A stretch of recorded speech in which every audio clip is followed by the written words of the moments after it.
ఒక పక్కేమో దువ్వాడని వైసీపీ పార్టీలోంచి పీకిదేయారు.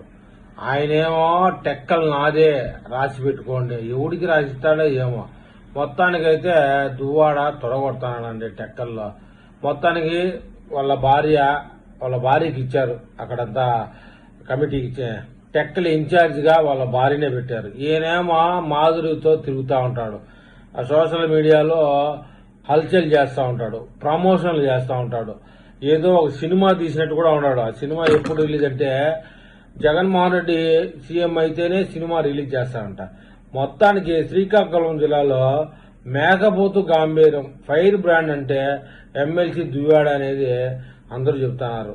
ఎందుకంటే ఆ బొట్టు కట్టు చూసి ఎప్పుడు గెలిచిందిలే చచ్చిందిలే, అతి సార్వత్రా వర్జి అన్నట్టు తనలో అతి ప్రవర్తనే ఆయన్ను పుట్టు మించేసింది అంటారు కొందరు రాజకీయ నాయకులు.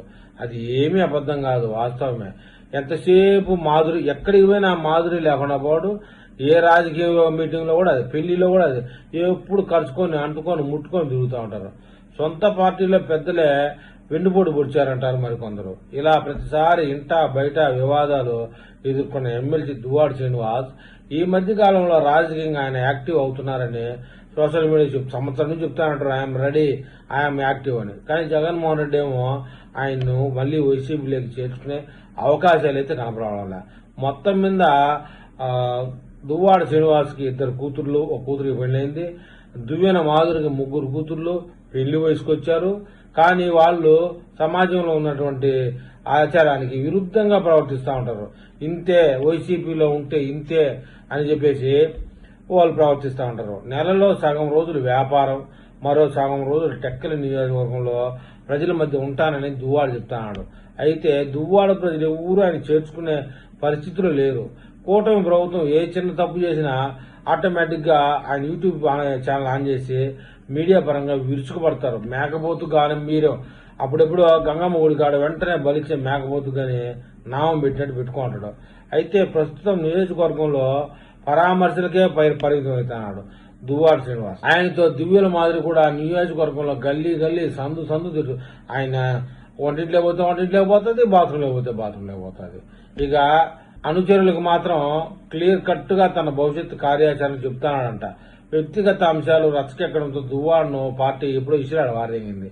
అయితే దువ్వాడ మాత్రం వైసీపీ అధినేత జగన్ కు దగ్గరగానే ఉన్నారంట. ఎందుకంటే వైసీపీ తప్ప బీజేపీ, జనసేన, ఇంకో పార్టీ, లాస్ట్ కు కేఏ పాల్ పార్టీ కూడా ఆయన్ని తీసుకునే అవకాశం లేదు. కాబట్టి తన వాగ్దాడితో ఫైర్ బ్రాండ్ నేతగా పేరు తెచ్చుకున్నాయని చెప్తా ఉంటాడు. జిల్లాలో సీనియర్ నేతలు తనను టార్గెట్ చేస్తున్నారని మండిపడతా ఉంటాడు.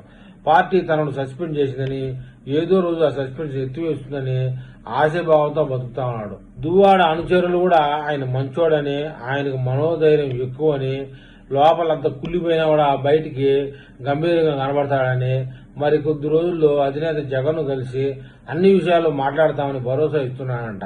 సంవత్సరం నుంచి జగన్మోహన్ రెడ్డిని కలిసి నేను మళ్లీ పార్టీలోకి వస్తానని కాళ్లు పట్టుకోవడానికైనా సిద్ధంగా ఉన్నాడు. టెక్కలిలో అత్యధిక శాతం పార్టీ కేడర్ దువ్వాడకు టచ్ లోనే ఉందట. నియోజకవర్గంలో ఏ చిన్న కార్యక్రమం జరిగినా వచ్చి వాలిపోతా ఉంటాడు. ఏది పెళ్లిళ్లు, అమ్మాయిలు ఎవరైనా పెద్ద మనిషి అయితేనో, చిన్న చిన్న బర్త్డేలకి ఇట్లాంటివి కూడా వాలిపోయి ఆ వీడియోలని తీసుకొచ్చి ఈయన సోషల్ మీడియాలో అప్లోడ్ చేసుకుంటారన్న విషయం మనకు తెలిసిందే. అయితే దువ్వాడ దివ్యుల మాదిరి జంట క్షేత్రస్థాయిలో బలం పోకుండా జాగ్రత్త పడుతున్నారంట. 2029కు ముందే దువ్వాడ రీఎంట్రీ ఇవ్వడం అనేది ఖచ్చితమని చెప్తున్నారు. మొత్తానికి టెక్కలిలో దువ్వాడ కాదు కదా, దువ్వాడ నాయని వచ్చినా కూడా అచ్చెన్నాయుడిని ఏమీ చేయలేదన్న విషయం అక్కడున్న ప్రజలందరికీ తెలుసు. కాకపోతే వీళ్ళల్లో వీళ్ళే ఏదైనా సరే అదైనా సరే అని చెప్పేసి మాట్లాడుకుంటున్నారు తప్ప కూటమి మంత్రి అచ్చెన్నాయుడిని ఎదుర్కోవాలంటే చాలా దమ్ము ఉండాలని చెప్తాంది. టెక్కలి వైసీపీ కేడర్కి ఈ విషయం అంతా తెలుసు. ఆ దమ్మున్నోడు దువ్వాడ అని తొడగొడతా ఉంటారు. ఈ క్రమంలో రాజకీయం అంతా జగన్ తోనే అని ఘంటాపథంగా దువ్వాడ చెప్తా ఉన్నా వైసీపీ అధిష్టానం నుంచి మళ్లీ పిలుపు వస్తుందా అన్న ఆశాభావం లేదు. మొత్తానికి దువ్వాడ ఆశిస్తున్నట్లు వైసీపీ అధిష్టానం మనసు మార్చుకుని టెక్కలి టికెట్ దువ్వాడ శ్రీనివాస్ కి కేటాయిస్తే ఈసారి కూడా వైసీపీ ఎవరికి ఇచ్చినా వైసీపీ పతనమే, దువ్వాడకి ఇస్తే మరీ పతనం అవుతుంది.